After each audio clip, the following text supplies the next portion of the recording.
홍콩에서 52년 만에 처음으로 미국 아카데미 시상식을 볼 수 없게 되었습니다. 이는 이번 아카데미 시상식 후보작 중 중국의 심기를 건드리는 작품이 있기 때문이라는 분석이 있습니다. 현지 시각 3월 29일 AFP 통신에 따르면 홍콩에서 1969년부터 아카데미 시상식 중계를 맡아온 TVB 방송을 비롯해 어떤 채널에서도 4월 달에 열릴 아카데미 시상식을 중계하지 않기로 했다고 합니다. Well, the extent of censorship and self-censorship in Hong Kong for the past few years has been stunning.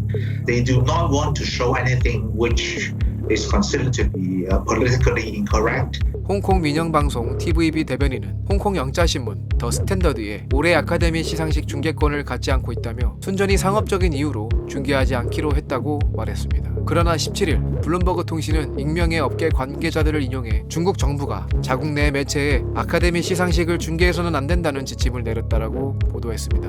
홍콩 헌법인 홍콩 기본법은 기본적으로 언론의 자유와 표현의 자유를 인정하고 있어 이번 공산당의 지침을 홍콩 방송사가 따를 의무는 없습니다. 하지만 홍콩 보안법 이후 방송사들도 중국 당국의 입김에서 벗어나지 못하고 있다는 지적이 나오고 있습니다. 문화 매거진 버라이어티나 WP 등은 후보에 오른 영화 중에 두나 스플릿과 중국 출생 감독인 클로이 자오의 노매드랜드가 문제가 됐다고 보고 있습니다. 오스카 단편 다큐멘터리 부문 후보에 오른 두나 스플릿은 2019년 범죄인 인도법 반대 시위부터 지난해 6월 홍콩 국가보안법 시행까지의 과정을 담은 35분 분량의 다큐멘터리입니다. 노르웨이 출신 앤더스 해머 감독이 만들었고 이번 오스카에서 단편 다큐멘터리 작품상 후보에 올랐습니다. I'm surprised how fast it's possible to change the city. And now you see all these examples of how these basic human rights, from my point of view, are disappearing. 노매드랜드는 2008년 금융위기 이후 붕괴된 기업 도시에 사는 여성의 삶을 그리는 영화로 감독상, 작품상 등 6개 부문 후보에 올랐습니다. 문화 전문 매체인 버라이어티에 따르면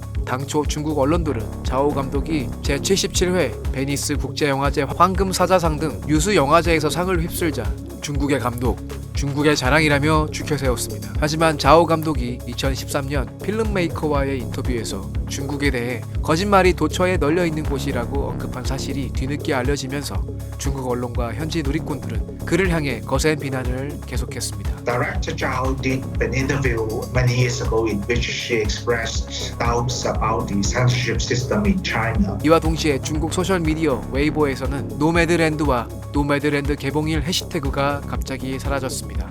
중국 관영 글로벌 타임스는 두나 스플릿에 대해 예술성도 부족하고 정치적으로 편향된 시각으로 가득 찼다며 상을 받아서는 안 된다고 지적했습니다. 이어 중국 영화 비평가들은 아카데미 시상식이 정치적 도구로 전락해서는 안 된다고 경고하고 있다면서 중국 관중들의 감정을 상하게 할 경우 중국 영화 시장에서 큰 손실을 볼 수 있다고 밝혔습니다.